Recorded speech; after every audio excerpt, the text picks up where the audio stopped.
Kia ora everyone, welcome to These Guys Got Next, our NBA basketball podcast where we dissect the NBA and deliver our takes and analysis from the bench. I'm Elijah Fa'afiu, he's Ravindu Pathirana.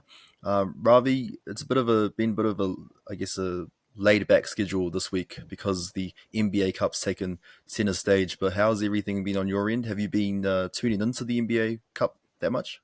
Yeah, mate. Outside of trying to squeeze it in, just trying to work and stuff. Just especially with us being in ANZ, times are a bit during the work hours, so just trying to squeeze them in. But yeah, definitely got across a couple of games. How about yourself? Yeah, I've kept my eye on the NBA Cup. Obviously, we both had made our predictions, or we changed our predictions in terms of the winner.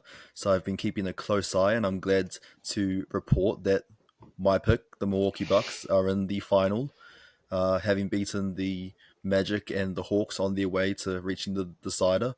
Unfortunately, your picks, how did they go? How did they fare this week? Oh, you just had to make me say it, didn't you? Yeah, I'd rather let you. I'd rather let it come out of your mouth. Hmm. Yeah. So yeah, unfortunately, the Rockets lost to the OKC today, just outgunned. Yeah, good defensive positions by just Fred VanVleet essentially shot them out of the game today, which was a bit disappointing. Especially after that good game against the Warriors for the quarterfinals. So yeah, a bit disappointing, but yeah, it should be a entertaining finals on Wednesday. Yeah, sure is gonna be a great decider between the Bucks and the Oklahoma City Thunder. The Bucks, they've been running wild over the last month or so after such a slow start, but they've managed to build some momentum, and that's carried over into the NBA Cup. And OKC, we've always known that they've been one of the top teams in the NBA, and I think ever since Isaiah Hartenstein's come back into the squad, they've managed to really put things or piece things together, and it's really showing out on court as one of the top defensive sides. I guess when you look at this matchup between the Bucks and the Thunder, what do you sort of make of the matchup between these two squads? I'm favoring towards the OKC just because they look so scary. With Hart back, especially like you got to take into account that Chet is out, yet this team is performing excellently. Especially like you think about the semifinals, but Hart 21 and 8 behind Shea's massive night. Like he had 5 steals on the game, like inefficient, but again, there's just so many pieces that they could rely on to help them get the dub, which is a concern when you think about the Bucks. Like, yes, Brook Lopez and Bobby Porter showed up today, um, but outside of that, Chris Middleton had a terrible game. Torian Prince had a terrible game. Um, yeah, that's going to be my only concern. Like, let's say for example, Dame doesn't fire. Like he shot 31% or 38% today. If he does have another poor shooting night, it'll literally be all up to Giannis to carry the team, and I don't think that's going to be enough. No, I agree. I think the Thunder are going to do everything they can to suffocate Giannis, like they did to Luca in the quarterfinals, where they held Luca to 15 points in that quarterfinal, Mm. and they pretty much limited him. So I imagine the same game plan is going to be in place for Giannis, which is why I think Damian Lillard is going to be the key if the Bucks are going to win this matchup. And you brought up guys like Torian Prince and some of the other supporting cast members who need to step up. Yeah, I think one of those guys will need to be huge. Maybe Brook Lopez, if Splash Mountain can Mm. come up with a big matchup against a guy like Hartenstein and come away with the advantage, then the Bucks can definitely come through with the win. But I'm going to back the Bucks because I did pick them to win the NBA Cup. So hopefully, hopefully that is the case. I guess in terms of the rest of the NBA Cup, probably not much time to really touch on what's happened, but the quarterfinals and the semis were this week. Anything else that Mm. stood out to you this week? Any moments or anything of note that you noticed? Just gotta say Trey Young just shooting the dice on the on the Yeah, Knicks logo how really. good. Yeah, just a villain status. And then actually Hartenstein had a thing to say about it. Said wouldn't have happened on his watch, which is quite interesting to see, showing love to his old team. Um, yeah, and just while we're at it, Matt, on the Rockets Warriors game, what were your thoughts on the Steve Kerr quote when he said descending into the depths of hell, when they showcased the Rockets court? Yeah, I thought it was pretty funny. Not gonna lie. I mean, if you haven't seen the court, it's all red. The court, yeah, I guess the lighting down there sort of helps, and I understand why Steve Kerr made the comment that he did. I think that's the fun part about the NBA Cup is get to see these courts all transformed, and um, it creates a different environment, a different atmosphere, almost a playoff atmosphere, which I guess Mm. is the intention of the NBA Cup. So I thought it was a funny observation by Steve Kerr. What did you sort of make? Like, what do you make of the fact that they change up these courts solely for the NBA Cup? Is that worth it? Does that catch your eye? I guess what do you sort of take away? Oh, I'm here for it. Absolutely. It just adds a bit of flavor, like just like they did with the I guess the City Edition jersey or the Special Edition jerseys they put out throughout the season. This definitely adds a bit of flavor and shows a bit of character to each team. One thing that I don't particularly like is the fact that sometimes the courts can resemble the color of the ball or even the players' jerseys. Quite doesn't allow like a lot of contrast. And we play 2K, we play FIFA growing up, and you just try piss your mate off just by having the same coloured opposition jersey. So I don't know. That's going to be really interesting to see how players thoughts on that. But yeah, what do you reckon in terms of, let's say you're playing on one of the court, like to say the Rockets court, for example. How would you see the contrast between the Rockets' red jerseys, the orange ball versus your opponents? I guess if you're Houston, you don't really complain because that Mm, is your home court. That's the whole point. Like, you're trying to take every advantage you can. Maybe it's something to consider for next year or the following years. Is do you do something like change the color of the ball? Does that help? Do you make the ball, I don't know, white so it mm, stands out, or pink for fun? Maybe not for the Rockets court, but for another court. mm. But something else to consider definitely for the NBA. But I guess the whole fun around the NBA Cup I'm more behind. So yeah, we'll sort of see what happens there. But as always, as we've mentioned before, the Bucks OKC Wednesday. It's going to be a big matchup to decide the winners of the NBA Cup. And I do want to add that Torian Prince and Darvin Ham are undefeated in Mm. NBA Cup action dating back to their time with the Lakers. So let's So hope 13 and that 0, right? exactly. Let's hope Yeah. that continues. Outside of the NBA Cup, there's been actually quite a bit of news considering that a lot of teams haven't actually played that Mm, much this week. The big one that we want to focus on firstly is Kawhi Leonard practice for the first time this season, which should get you and I, Rav, both excited as Clippers fans. Missed the first 26 games or so with inflammation in his right knee. There's murmurs that he could be back before Christmas. I guess, do you sort of like, do you take that with a grain of salt? Do you take that seriously? How do you sort of, when do you see Kawhi coming back at all? I would hope that he comes back fully healthy after the All Star break. Like, I don't want him to push himself or I guess go forward with it just for the sake of wanting to play. Yes, he is wanting to play. He wants to be out there with the boys and getting the wins. And we'd love to see him as a couple of Clippers fans, but just taking into consideration his health and his track record, ideally, yeah, maybe after All Star break, make sure you are ready to play consistently for the rest of the season, or when he's at a point in terms of his knees that he's ready to contribute consistently rather than having to take more time off. Yeah. Yeah, I would have been happy to have Kawhi on the sideline for as long as he needs to until he recovers. Like, Mm, I'm happy with the squad that's currently on the court right now. mm, Like, they're fighting every time they get out on the court. They've proven to be a top 10 defense, which has mm. been awesome. I guess if when Kawhi does come back, or if he does come back, how do you sort of see him fitting in with the squad that we currently have? I do like him. It just adds to what we're seventh in defense at the moment. It'll definitely be a boost to our offensive ratings. Like the pairing of Kawhi and his ability to play off the ball. I do like with the ball in James Harden's hands. However, kind of a concern that gets raised, like do you push Dirk Jones Jr. to the bench, or do you keep DJJ at the shooting guard spot, Norm at the three, and then push Kawhi to the four? So these are kind of questions you have to take into account. Would you put Derek Jones Jr. on the bench and put Kawhi up, or how would you kind of fix that roster? I personally start DJJ, Mm, um, which I guess does that mean like Norman Powell, or for example, um, do you put him on more of the second unit and have him as the sort of the main scorer? Because I imagine when Kawhi comes back, Norman's scoring is going to go down a little bit, and Kawhi's scoring is obviously going to come up, which helps that we have a strong defense, so he doesn't have to mm. worry too much about the defensive side of things. He can put a lot of his focus and energy on the offensive side of the ball.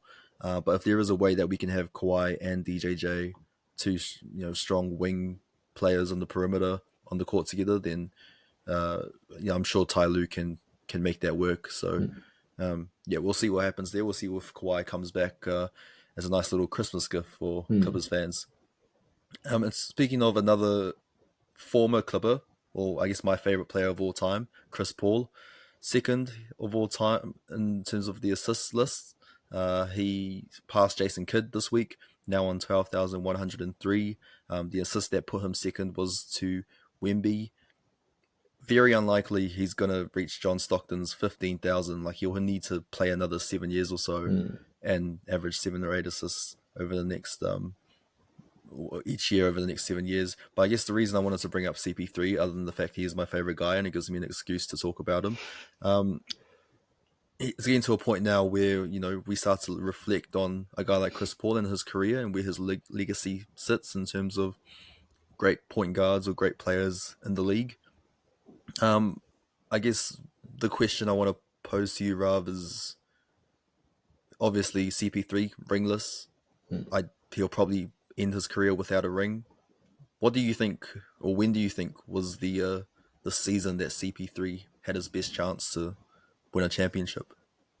As much as it hurts me to say, as being a Clippers fan, and I'll have to say the 2018 Rockets, when they had when they had that game 7 where they missed 31 consecutive threes Yeah, against the Warriors. Unfortunately, again, he hurt himself in game 5, didn't really help.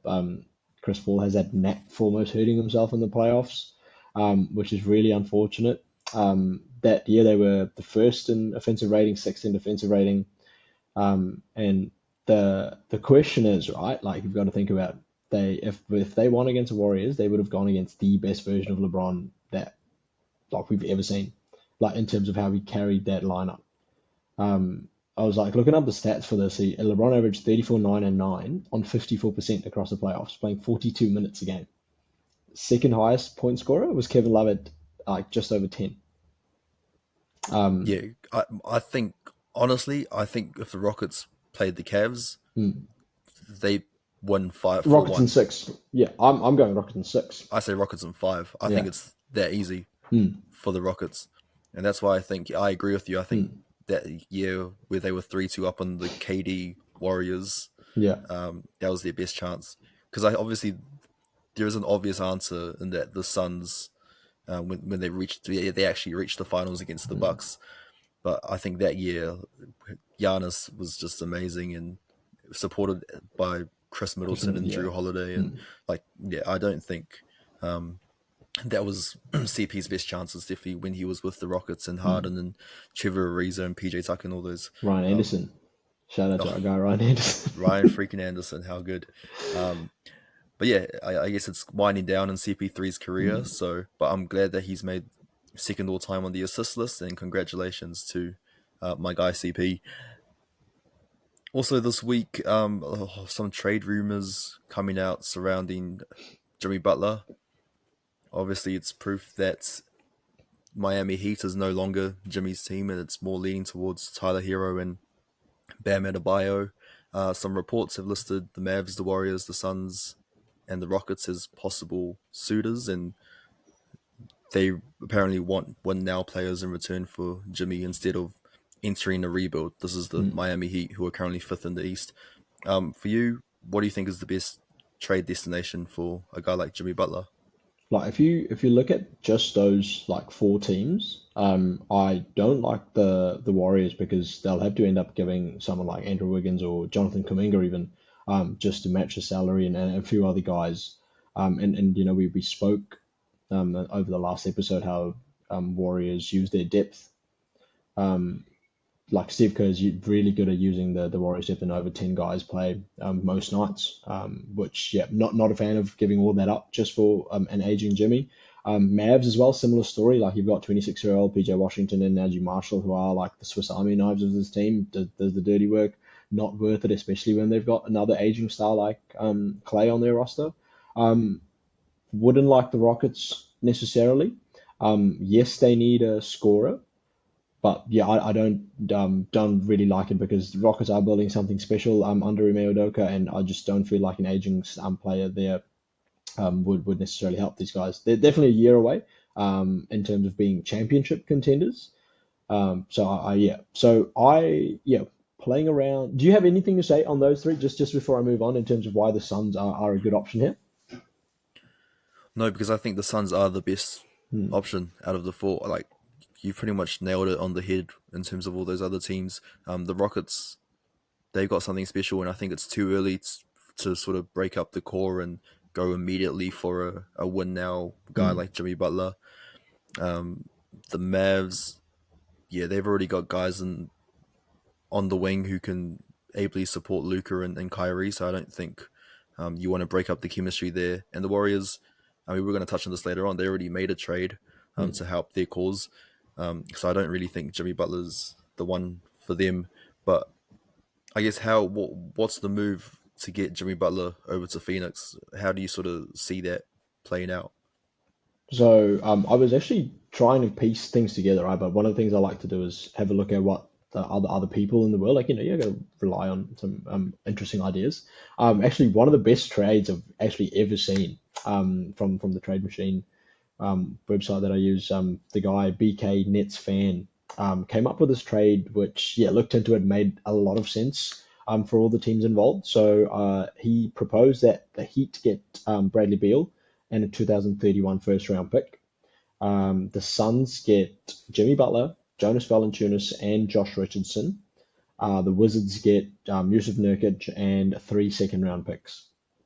I really like this because a let's start with the Heat. Like the Beal gets to be, I guess, that second option behind Bam, or even Tyler. Like Bam has taken a bit of a reserve role this season. He's not really scoring as much, so he could make that second option after Tyler Hero, or potentially even be the first, depending on how his role pans out. The Suns add a great shooter in Jonas Valanciunas from three, because we spoke about how Coach Bud likes to have a center shooting threes, and Valanciunas is a capable 3-point shooter. And adding Jimmy Butler into that lineup, I think that's very good for this team, especially come playoff time.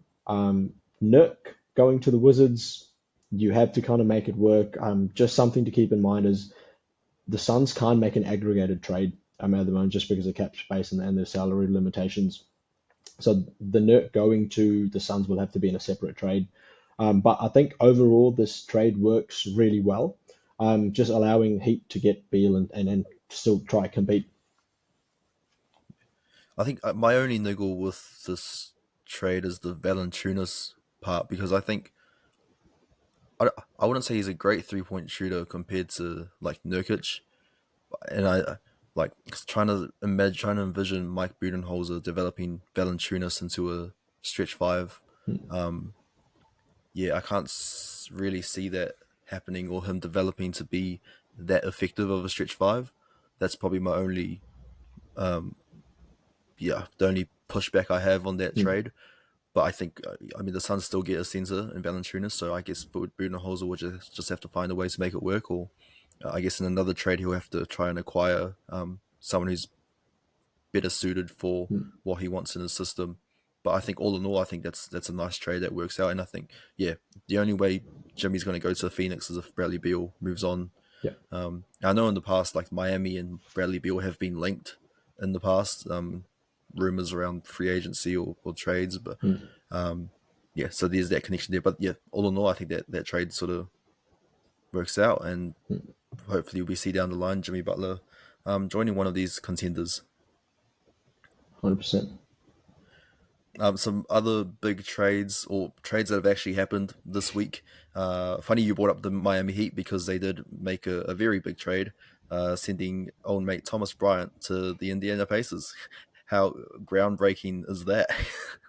Mate, Thomas Bryant's actually starting to become one of those guys as a NBA journeyman.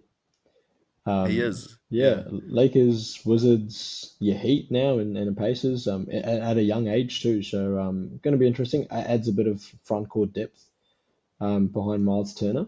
So yeah, let's. I think the Pacers did recently drop Moses Brown as well. So this is allowing space for Thomas Bryant to come in and support this team. Yeah, I don't and think that it's a big difference maker though. nah, I don't think so. I think they just needed depth Mm, because they lost James Wiseman and mm, Isaiah Jackson to season-ending yeah. injuries. So yeah, they need someone to sort of be behind Miles Turner. And I guess the actual bigger trade has just happened in terms of Dennis Schroeder going to the Golden State Warriors. I think it's a really nice fit Mm. because it gives Golden State another on-ball handler to help Steph Curry out. I guess how do you sort of assess this trade, and do you like what the Nets got in return for Schroeder? Not the biggest fan, to be honest. Like D'Anthony Melton, yes, but yeah, three second round picks could have possibly pushed for one first rounder. Mm, Especially if they're looking at moving the rest of the assets around before the trade deadline in preparation for capture the flag. Um, but yeah, I really enjoy the Warriors getting Dennis Schroeder. Just adds depth. You know, that we speak about depth for the Warriors, and this is definitely impressive given how Schroeder's been performing this season. yeah, One thing I just kind of just thought up just before we started recording was if they go small ball and put Schroeder at the one, Curry at the two, Hield at the three, that is lethal considering how good Curry's off ball movements are and Buddy being such a devastating 3 point shooter. So yeah, really interesting to see how this team will pan out in the upcoming season. yeah. It's a bit of a power move from the Warriors to Mm, make a trade like this. It's what 2 months away from the actual trade deadline. Like yeah. the trade deadlines, if this was closer to the trade deadline, I'm sure the Nets could have gotten that first round pick, because the Warriors would have been desperate to have a Mm, ball handler. But because it's 2 months out and the Warriors have made this move early. They got on the jump on their fellow contenders in the Western Conference. So I think it's a great move from the front office there mm. to acquire a guy like Schroeder. Just touch on some injuries that have happened, or I guess yeah, few people who have been out at the moment. Scotty Barnes' right ankle sprain will be evaluated this week, but he's likely to miss several weeks. Uh, That looked bad. Brand, yeah, Yeah. and Brandon Ingram, I guess things have gone bad to worse again for the Pelicans. Another major injury. He's out indefinitely with a left ankle sprain. Brandon Ingram is. Joel Embiid, your mate, he's been hit in the face. Now, I want to sort of get your reaction to this because I guess at first glance it didn't seem that bad. But apparently he did catch a forearm or an elbow to the face. But what did you sort of make on that incident? I just thought I was really unlucky, just catching that forearm like that. Unfortunately, he had to go off in the second quarter of the game. But yeah, first reaction was, oh, it's just being Joel Embiid just being soft. But when the sinus fracture came out, okay, looks a bit more serious, so he might have to chuck his mask back on again. But yeah, again, initial reaction, it didn't look like it got the bony part of Benedict Matherin's forearm on his face, but yeah, yeah, I don't know, I don't know, I'm just kind of thinking off the back of what he's done so far. It's just yeah, unlucky, very unlucky. Yeah, When it it's rains, just it pours. it's a horror run of injuries for a guy like Embiid. And you say what you want about him, but um, like he's already been dealing with all this pressure around his knee and when he's going to play or not, and now he has to deal with this whole facial incident. And look, he's worn a mask in the past. He's been the phantom of the process. Is probably one of the nickname that he was given when he did wear a mask during the playoffs, I think, and he Hmm. actually thrived when he wore the mask. So hopefully the aura of the mask is with Joel Embiid this time as well. And I guess big news for the Cleveland Cavaliers, who have been off to a fast start. Max Strus set to return at some point this week. He was supposed to return against the Wizards last week, but he ended up being ruled out for some reason. So maybe he wasn't ready then, but it looks like he's Hmm. going to be ready now. Just before we finish off with the quick fire, I do want to bring up the Oh, just Bulls one and more thing, Eli, Hornets. actually. Jared Yep. McCain out with a torn meniscus indefinitely. Oh yes, of course. We Yeah, have just missed that on Jared yeah. McCain. Um, yeah, that's a big loss, I guess, considering the way things have been going for the Sixers so far this Hmm. season. Yeah, that's unfortunate. Hopefully, yeah, still in contention for Rookie of the Year, but let's see if anyone else can step up in the meantime. Yeah, Yeah, but really unlucky.